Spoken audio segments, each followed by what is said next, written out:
अस्सलाम वालेकुम नाज़रीन, मेरा नाम मोहसिन नज़ीर और आप देख रहे हैं हमारा यूट्यूब चैनल। पिछले 12 घंटे में जो हम डेवलपमेंट्स हुई हैं उस हवाले से तफसील से बात करते हैं और आने वाले चंद घंटों के अंदर जो हम डेवलपमेंट्स होने जा रही हैं उस हवाले से भी जो है वो तफसील से बात करते हैं। खुशखबरी आई है जनाब कल पाकिस्तान के लिए क्रिकेट मैच में, और उसके हवाले से बात करते हैं। इसके साथ साथ PTI के लिए अच्छी खबरें जो है वो नहीं आ रही, इसके ऊपर भी बात करते हैं जो खबरें सामने आ रही है। और इसके अलावा जनाब बैनुल अक़वामी भी कुछ खबरें हैं, तो व्लॉग आपने जो है वो ये एंड तक देखना है। सबसे पहले जनाब आगाज़ कर लेते हैं खुशखबरी से, और खुशखबरी आप जानते हैं कि पाकिस्तान ने जो है वो कल ट्राई सीरीज़ में साउथ अफ्रीका को जो है वो शिकस्त दे दी है, और एक्सपेक्ट यही किया जा रहा था कि ये जो मैच है ये सेमीफाइनल की हैसियत इख्तियार कर गया है। और उसके बाद जो है वो साउथ अफ्रीका ने जब बैटिंग की तो 353 रन जो है वो उन्होंने स्कोर कर दिए, और 353 रन का जो है वो टारगेट दिया गया। तो लग यही रहा था कि जनाब अब ये जो है वो मैच पाकिस्तान हार जाएगा, क्योंकि शुरू में बाबर आजम भी आउट हो गए और शुरू में लाइन लगती गई। लेकिन उसके बाद रिजवान और सलमान अली आगा ने एक अच्छी इनिंग्स खेली और उन्होंने सेंचुरियाँ भी स्कोर की, और ना सिर्फ सेंचुरियाँ स्कोर की बल्कि पाकिस्तान को जो है वो कामयाबी भी दिलाई। तो एक हाई स्कोर मैच था, और पाकिस्तान ने जो है ये हाई स्कोर चेज़ किया है, हाईएस्ट स्कोर चेज़ किया है पाकिस्तान ने। ये इससे पहले 349 रन का है मेरा ख्याल में ऑस्ट्रेलिया के ख़िलाफ़। तो अब ये जो है एक और पाकिस्तान ने रिकॉर्ड बनाया, और उम्मीद करते हैं कि ये मोमेंटम जो है, ये विनिंग मोमेंटम जो है वो ये बरकरार रहेगा आने वाले मैचेस में भी, चैंपियंस ट्रॉफी में भी, और ट्राई सीरीज़ का जो फाइनल है उसके अंदर भी ये मोमेंटम जो है वो बरकरार रहेगा। इसके अलावा जनाब सुप्रीम कोर्ट के साबिक चीफ जस्टिस की बड़ी अफसोसनाक खबर कल रात को आई है। सुप्रीम कोर्ट के साबिक चीफ जस्टिस शेख अजमत सईद इंतकाल कर गए हैं। वो गुर्दों और जिगर के आर्जे में मुब्तला थे और तवील अलालत के बाद खालिक हकीकी से जा मिले। शेख अजमत सईद लाहौर हाई कोर्ट के चीफ जस्टिस के तौर पर भी खिदमात अंजाम दे चुके हैं। इनकी कानूनी महारत और दयानतदारी को अदलिया वकला बिरादरी में कदर की निगाह से देखा जाता है। जस्टिस शेख अजमत सईद इस बेंच का हिस्सा भी रहे जिसने पानामा लीक्स केस की समाअत की, जिसके नतीजे में उस वक्त के वज़ीर आज़म नवाज शरीफ को नाअहल करार दिया गया। शेख अजमत सईद की वफ़ात पर अदलिया वकला बिरादरी और मुख्तलिफ सियासी और समाजी हलकों की जानिब से गहरे रंजो गम का इजहार किया जा रहा है। तो ये एक अफसोसनाक कल रात को खबर आई है। इसके अलावा जनाब आप जानते हैं कि जस्टिस आमिर फ़ारूक को जो है वो ट्रांसफ़र कर दिया गया है, और उसके बाद अब जो खबर आई है वो ये है कि जनाब जस्टिस सरफराज डोगर को कायम मुकाम chief justice Islamabad high court जो है वो तैनात कर दिया गया है। और कहा यह जा रहा है कि आगे भी जो है वो यही कंटिन्यू करेंगे, क्योंकि हुकूमत के पास जो है वो इस वक्त 6 वोट हैं और 8 वोट चाहिए, तो 2 वोट जब तक पूरे नहीं होते तब तक के कहा जा रहा है कि जनाब इन्हीं से कंटिन्यू कराया जाएगा। लेकिन ये भी कहा जा रहा है कि शायद आगे भी यही कंटिन्यू करें। अब देखते हैं इसके अंदर भी क्या डेवलपमेंट्स होती हैं। इसके अलावा जनाब शेर अफजल मरवत साहब के हवाले से हमने ये बड़ी तफसील से बात की थी पिछले व्लॉग में, और उस वक्त जो है वो यही खबरें आ रही थी। मीडिया जो रिपोर्ट्स कर रहा था वो उनके सोर्सेज कह रहे थे कि जनाब जो है वो निकाल दिया गया है, और बैरिस्टर गौर साहब कह रहे थे कि जनाब अभी तक जो है वो इंस्ट्रक्शंस नहीं आई। लेकिन अब जो है वो एक बाकायदा नोटिफिकेशन जारी कर दिया गया, और आप ये जो है वो नोटिफिकेशन भी देख रहे होंगे, और उसके ऊपर जो सिग्नेचर किए हैं वो फिरदौस शमीम नकवी ने किए हैं, और सलमान अकरम राजा साहब ने नहीं किए इसके ऊपर, क्योंकि सेक्रेटरी इतलात वही हैं लेकिन उन्होंने सिग्नेचर नहीं किए, और उसकी वजह भी आप जानते हैं। और ये जो मामला शेर अफजल मरवत का था, जहाँ से ये मामलात इस हद तक पहुँचे, वो भी इसी वजह से ही पहुँचे कि सलमान अकरम राजा साहब के साथ उनका जो है वो 36 का आंकड़ा था। अब इन तमाम तर चीज़ों के अंदर जो है वो 2-4 चीज़ें बड़ी इंपॉर्टेंट हैं।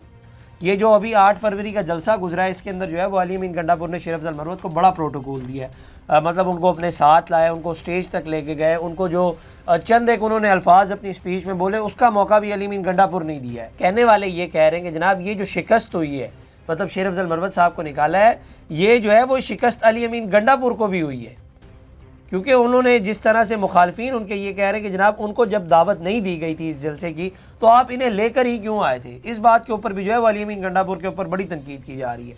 और दूसरा एक और सवाल ये है कि क्या आप शेर अफजल मरवत जो है वो कौमी असम्बली की सीट से भी इस्तीफ़ा दे देंगे, ये एक बहुत बड़ा सवाल है। अलबत्ता माजी में वो कह चुके हैं कि ये इमरान खान साहब की अमानत है, जब वो मांगेंगे मैं उन्हें वापस कर दूँगा। तो क्या आप ये इससे भी इस्तीफ़ा देंगे। और इन चीज़ों के अंदर एक और चीज़, आप एक चीज़ पे अंदाज़ा लगाएं कि अली अमीन गंडापुर साहब का वो असर व रसूख अब नहीं रहा। आप जानते हैं कि बैरिस्टर सैफ से भी कल सेक्रेटरी इतलात का ओहदा ले लिया गया KP का, और उसके बाद वज़ीर आला अली अमीन गंडापुर, उनसे ख़ुद KP की सदारत ले ली गई है। और इसके अलावा अब शेर अफजल मरवत साहब, तो अली अमीन गंडापुर साहब का जो है वो असर व रसूख नहीं रहा। ख़बर ये भी है कि आज जो है वो मुलाकात होगी खान साहब से, जुनैद अकबर साहब की और अली अमीन गंडापुर साहब की, और कहा यह भी जा रहा है, मुख्तलिफ लोग ये भी कह रहे हैं कि जनाब अली अमीन गंडापुर साहब जो है वो खान साहब को कन्विंस करने की कोशिश करेंगे कि शेर अफजल मरवत साहब के हवाले से इस नोटिफिकेशन को जो है वो वापस लिया जाए। देखते हैं अब क्या खान साहब मानते हैं या नहीं। इसके अलावा जनाब जुनैद अकबर साहब ने शेर अफजल मरवत से मुतालिक जो है वो कमेंट किया, उन्होंने कुछ गुफ्तगू की। उन्होंने कहा कि जनाब शेर अफजल मरवत से मुतालिक हिदायत का इल्म नहीं और ना ही इस बात का ताल्लुक सवाबी जलसे से है, लेकिन बहरहाल मैं खान साहब से जब मिलूंगा तो अपना मौक़िफ़ उनके सामने रख दूंगा। मेरी तो ख्वाहिश होगी कि शेर अफजल मरवत पार्टी में रहे, क्योंकि उन्होंने बुरे वक्त में मुझे सपोर्ट किया, जिस पर मैं उनका एहसानमंद हूँ। बुरे वक्त में मेरे लिए सबसे तवाना आवाज़ शेर अफजल मरवत की थी। अब PTI के लोगों में भी जब से ये नोटिफिकेशन जारी हुआ, PTI के लोगों में भी एक बहस छिड़ गई है। एक ग्रुप जो है वो शेर अफजल मरवत के हक़ में बोल रहा है और उनकी बड़ी तारीफ़ें कर रहा है, और एक ग्रुप जो है वो उनके ऊपर तनकीद कर रहा है। अच्छा, तनकीद करने वाला ग्रुप बहुत ही आगे चला गया है ना, और जो तारीफ़ कर रहा है वो भी बहुत ही आगे चला गया है। और जो ज़ाहिर बात है तारीफ़ कर रहे हैं वो ये कह रहे हैं कि जनाब इनको जो है वो इंटरनल पॉलिटिक्स का निशाना बनाया गया, और जो तनकीद कर रहे हैं वो कह रहे हैं कि जनाब होना ही ऐसे चाहिए था। इसके अलावा जनाब PTI की रहनुमा समाविया ताहिर, जिनके हवाले से हमने आपको बताया था, उनको कल रात को रिहा कर दिया गया है। उन्हें पुलिस ने गिरफ़्तार किया था, थाना न्यू टाउन पुलिस ने जो है उनकी ज़मानत की तस्दीक होने पर उन्हें जो है वो रिहा कर दिया है। अच्छा, PTI के लोग जो है वो पहले ही कह रहे थे कि जनाब उनके पास जो है वो ज़मानत मौजूद थी, लेकिन उनको फिर भी गिरफ्तार कर लिया गया है। अच्छा जी, इसके अलावा एक बड़ा इंटरेस्टिंग ट्विटर पोल जो है मैं आपके साथ शेयर करना चाहूँगा, जो कि मिफ्ता इस्माइल साहब ने करवाया है, और इसके अंदर उन्होंने लिखा था कि Imran Khan was recently convicted of giving Malik Riaz £190 million back that were initially blocked in the UK in exchange for getting land, cash and other benefits from the property developer. Do you think? तो इसके अंदर उन्होंने ऑप्शन दिए, Imran Khan was guilty, Imran Khan made a mistake, Imran Khan is innocent, don't know. तो आप इसके अंदर जो है वो 1,07,000 बंदे ने जो है वो वोट किया था, और 54% जो वोट हैं उन्होंने ये कहा कि जनाब इमरान खान वॉज गिल्टी। उन्होंने कहा कि इमरान खान साहब जो है इसके अंदर कसूरवार हैं, और 4.5% जो है उन्होंने ये कहा कि जनाब इमरान खान साहब ने गलती की है, और 37% लोगों ने कहा कि वो मासूम, वो इनोसेंट है, और 4% लोगों ने कहा कि जनाब वो नहीं जानते। अच्छा, 54% लोगों ने कहा है कि इमरान खान जो है वो गिल्टी हैं। तो इसके बाद जो है वो इसको मुख्तलिफ जो है वो रात को टॉक शोज़ के अंदर भी शेयर किया गया, और काफ़ी जो है उसके ऊपर बहस मुबाहिसा होता रहा। इसके अलावा जनाब पाक फ़ौज के शोबा ताल्लुकात ISPR से जारी बयान के मुताबिक chief of army staff general Syed Asim Munir की पाकिस्तान भर से आए नौजवान, यूनिवर्सिटी और कॉलेज के तलबा से खिताब किया। आर्मी चीफ़ ने तलबा को आलमी मैदान में बेहतरीन कारकर्दगी दिखाने और ऐसी महारतें हासिल करने की तलकीन की जो उन्हें मुल्क की तरक्की में मुस्बत किरदार अदा करने की काबिल बनाए। ISPR के मुताबिक आर्मी चीफ़ ने पाकिस्तान पर बैरूनी माहौल के असरात, खुसूसन सरहद पार दहशतगर्दी के ख़तरे पर भी रोशनी डाली। Army chief general Syed Asim Munir ने नौजवानों की तवानाई, तख्लीकी सलाहियतों और जिद्दत पसंदी की सलाहियत को सराहा और कहा कि हमारे नौजवान पाकिस्तान के मुस्तकबिल के रहनुमा हैं। अच्छा, एक इंटरेस्टिंग चीज़ जो इसके अंदर मैंने देखी कि कुछ वीडियोज़ भी जो सामने आई, जिसके अंदर जो है वो चंद एक स्टूडेंट्स जो है वो आर्मी चीफ़ साहब से सवाल भी कर रहे थे, which is a very good gesture. ये मेरा ख्याल है कि बड़ा अच्छा गेस्चर है और इस तरह से होना चाहिए। मैं अक्सर कहता हूँ कि हमारे जो पॉलिटिशियंस हैं उनको जो है वो स्टूडेंट के साथ इंटरेक्ट करना चाहिए, उनको स्टूडेंट के साथ, क्योंकि स्टूडेंट्स के पास एक नई सोच होती है, उनसे इंटरेक्ट करना चाहिए, उनके सवालात लेने चाहिए। आपको पता चलता है कि आपकी कारकर्दगी क्या है इस वक्त, आपको पता चलता है कि आप कहाँ पर स्टैंड कर रहे हैं, आपकी क्रेडिबिलिटी क्या है। तो इस तरह से जो है वो स्टूडेंट्स के साथ इंटरेक्शन करना चाहिए, जो एक बड़ा अच्छा आर्मी चीफ साहब ने गेस्चर दिया है। इसके अलावा जनाब मारखोर नामी अकाउंट, आप जानते हैं इस अकाउंट के हवाले से मैं आपको बता चुका हूँ, वहाँ से जो है एक ट्वीट किया गया है। ट्वीट में लिखा गया है कि जनाब फितना अल खवारिज की दहशतगर्दों की तहकीकात से ये बात सामने आई है कि उन्होंने लूटी हुई रकम तकसीम करने की पॉलिसी बनाई है। मिसाल के तौर पर क्रक में हालिया बैंक डकैती में लूटी गई रकम, पॉलिसी के मुताबिक लूटी हुई रकम को 5 हिस्सों में तकसीम किया जाएगा। एक हिस्सा जुर्म करने वालों के पास जाएगा, दूसरा हिस्सा ग्रोह को जाएगा, तीसरा हिस्सा नाम निहाद विलायत को जाएगा और 2 हिस्से मरकज़ फितना अल खवारिज रेड हेड क्वार्टर को जाएंगे। यही वजह है कि चोर, डाकू, लुटेरे, अगवाकार, किराए के कातिल सब फितना अल खवारिज में शमूलियत इख्तियार करते हैं। ये है फितना अल खवारिज का इस्लाम और इनकी शरीयत की असल हकीकत। तो लिबादा जो है वो मज़हब का ओढ़ा हुआ है और इस्लाम का ओढ़ा हुआ है, और अंदर जो है वो चोरी, डकैती और क्या कुछ चल रहा है। इसके अलावा जनाब ज़ुबैर अली खान साहब सीनियर जर्नलिस्ट हैं, उन्होंने एक ट्वीट किया। उन्होंने लिखा है कि जनाब इमरान खान की अडयाला जेल में पार्टी रहनुमाओं की सरजनिश। उन्होंने पट्टन की रिपोर्ट पर पूरी पार्टी खामोश है, पंजाब में कोई अपोजिशन नज़र ही नहीं आ रही, किसानों का मसाइल से मुताल्लिक बात क्यों नहीं की जा रही, इमरान खान की पार्टी रहनुमाओं से सवाल। तो इमरान खान साहब ने जो है वो पार्टी की सरजनिश की है और पार्टी को जो है वो डांटा है। इसके अलावा जनाब एक और ख़त जो है वो खान साहब लिखने जा रहे हैं, और ये ख़बरें आ रही हैं कि जनाब उन्होंने ये फ़ैसला किया है कि वो तीसरा ख़त भी लिखेंगे, बल्कि उनके जो वकील हैं फैसल चौधरी साहब उन्होंने बेसिकली ये कहा कि आर्मी चीफ को जो एक तीसरा ख़त भी जो है वो लिखा जा रहा है, इसमें मुबैना इंतखाबी धांधली का मामला उठाया गया है और दहशत गर्दी की वजूहात के ऊपर बातचीत की गई है। ख़त में इलेक्शन फ्रॉड के जरिए अक़लियत को अक्सरियत पर तरजीह देने का मामला उठाया गया है। ख़त में इमरान खान ने कहा है कि मनी लॉन्ड्रिंग को इक़्तिदार में बिठा दिया गया है और 18 लाख लोग मुल्क छोड़ गए हैं और 20 अरब डॉलर का सरमाया जो है वो मुल्क से बाहर जा रहा है।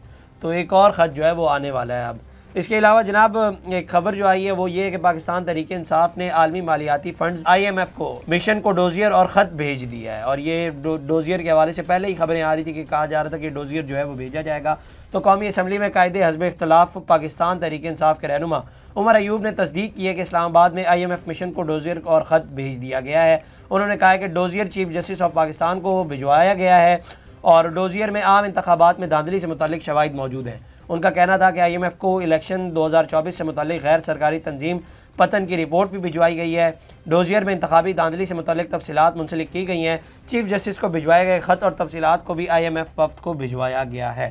ख़त के मतन के मुताबिक बानी PTI ने 7 जुलाई 2023 को IMF वफ़द से मुलाकात की थी, जिसमें उन्होंने कानून की बालादस्ती के लिए शफाफ इंतखाबात के इनेकाद पर जोर दिया था। अच्छा, माजी में भी जब PTI ने ये लेटर वगैरह लिखे थे तो उस वक्त भी जो है वो बड़ी तनकीद इनके ऊपर की गई थी कि इन्होंने जो है इनके मुखालिफिन की जानिब से कि एक ऐसी ऑर्गेनाइजेशन जिसने जो है वो पाकिस्तान को पैसे देने, आप उन्हीं को जो है वो डोजियर दिए जा रहे हैं और उन्हें जो है वो इस तरह से बता रहे हैं। और लेकिन चाहने वाले ये भी कह रहे हैं कि जनाब ठीक ही है बिल्कुल, और इस तरह से जो है वो होना चाहिए और उन्हें पता चलना चाहिए कि यहाँ जो है वो लॉ एंड ऑर्डर की क्या सिचुएशन है और यहाँ के हालात क्या हैं। इसके अलावा जनाब कुछ बैनुल अक़वामी ख़बरों की तरफ भी आ जाते हैं और ईरान ऑब्जर्वर्स, ईरान से खबर आई है, ईरान ऑब्जर्वर्स से जो है वो एक ट्वीट हुआ है और उसमें लिखा गया है कि breaking, Iran has unveiled the world's first suicide drone. उन्होंने जो है वो अपना पहला खुदकश ड्रोन जो है वो तैयार कर लिया है। That can be launch from the depth of the sea at enemy targets. तो ये जो है वो इसे लॉन्च किया जाएगा सबमरीन के ज़रिए जो है वो समुंदर से। The drone uses artificial intelligence to locate the target. तो इसको जो है वो ऑपरेट भी किया जाएगा आर्टिफिशियल इंटेलिजेंस के ज़रिए कि जहाँ पे जाकर जो है वो इसने गिरना होगा।